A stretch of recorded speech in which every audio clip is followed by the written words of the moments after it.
तो आज हम डिस्कस करेंगे हमारे चैप्टर का फर्स्ट थ्योरम, जो कि बहुत इम्पोर्टेंट थ्योरम भी है। तो हमारे चैप्टर का फर्स्ट थ्योरम है रिमाइंडर थ्योरम। अब रिमाइंडर थ्योरम क्यों आया? रिमाइंडर फाइंड आउट करने के लिए।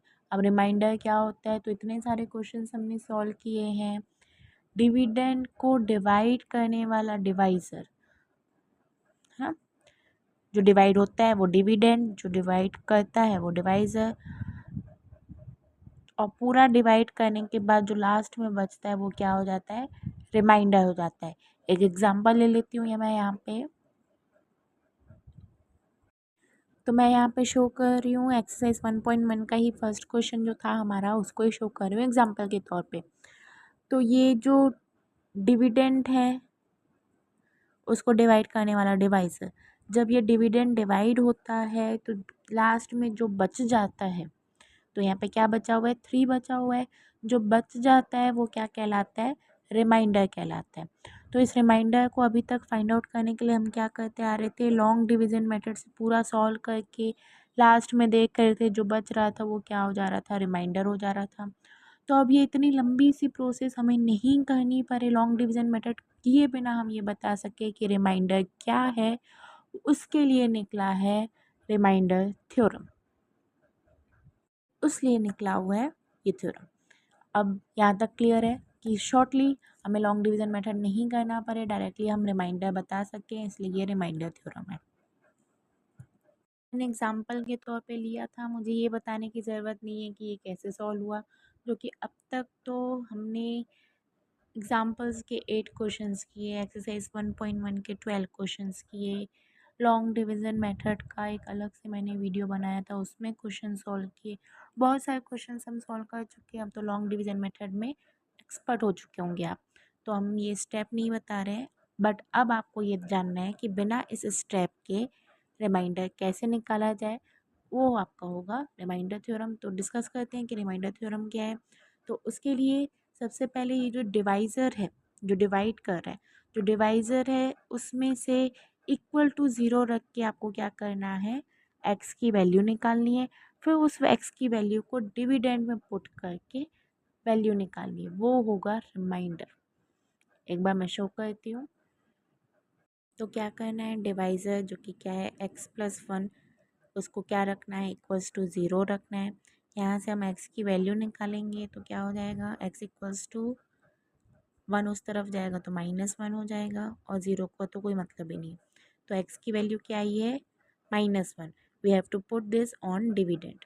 डिविडेंड में जब हम इसको पुट करेंगे, डिविडेंड है हमारा x² माइनस एक्स प्लस 1। इसमें जब हम x की वैल्यू पुट करेंगे तो ये हो जाएगा -1 का स्क्वायर माइनस, फिर x की वैल्यू -1 प्लस 1, -1 का स्क्वायर हो जाएगा 1, minus minus plus 1 plus 1, 1 plus 1 2, 2 plus 1 3।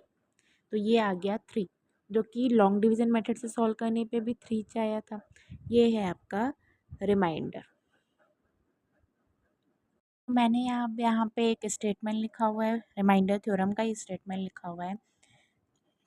उसके लिए सबसे पहले मैं आपको बता दूं कि डिविडेंड जो होता है उसको क्या मानते हैं? एफ ऑफ एक्स, ठीक है। और रिमाइंडर जो डिवाइज़र जो होता है उसको क्या ले लेंगे? जी ऑफ एक्स लिख सकते हैं आप, जो क्या हो जाता है? एक्स माइनस ए हो जाता है, ठीक है। और रिमाइंडर क्या होता है आपका? एफ ऑफ ए होता है। अब स्टेटमेंट में आते हैं। If a polynomial F of x is divided, जो डिविडेंड एफ ऑफ एक्स क्या है? डिविडेंड है। जो डिविडेंड डिवाइड होता है किससे? बाय एक्स माइनस ए से, ठीक है। जो कि एक्स माइनस ए रहेगा, इक्वल्स टू में हम ज़ीरो रखेंगे तो एक्स की कुछ वैल्यू आएगी वो ए रहेगी। इस तरीके से हम क्या करते हैं? डिवाइज़र से क्या निकालते हैं? एक्स की वैल्यू निकालते हैं, इसलिए यहाँ पे बोला गया है by x minus a. Then the remainder obtain is f a, जो रिमाइंडर रहेगा वो क्या हो जाएगा? F of a. यहाँ पे ए की वैल्यू क्या है? -1, है ना। तो ये स्टेटमेंट है। अब इस स्टेटमेंट का हम प्रूफ भी देखते हैं। याद रखना है कि डिविडेंड क्या रहता है, एफ ऑफ एक्स रहता है। ये पूरा क्या है, डिविडेंड एफ ऑफ एक्स है।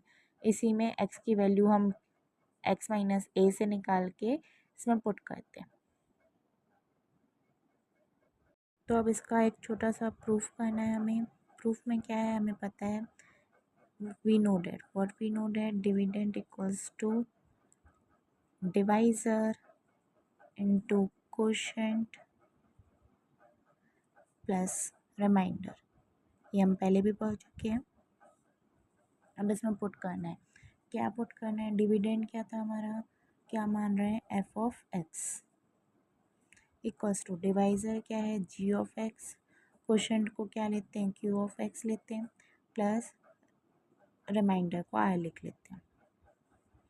अब ये रहा f of x. G of x हमारे स्टेटमेंट में हमने क्या लिया है कि जी ऑफ एक्स क्या है, एक्स माइनस ए है, इनटू क्यू, यहाँ से एक्स माइनस ए से ज़ीरो पुट करेंगे तो एक्स इक्वल्स टू क्या आ जाएगा, ए आ जाएगा। जहाँ जहाँ पे एक्स रहेगा वहाँ वहाँ पे हम ए पुट करेंगे बाद में नेक्स्ट लाइन में। तो जहाँ जहाँ पे एक्स है वहाँ वहाँ पे हमें क्या पुट करना है, ए पुट करना है।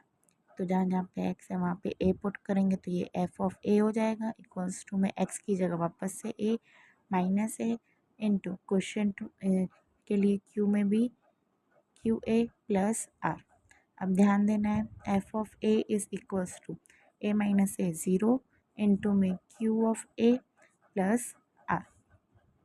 F of A equals to zero से कोई भी नंबर मल्टीप्लाई होगा तो वो ज़ीरो ही आएगा, प्लस में आर।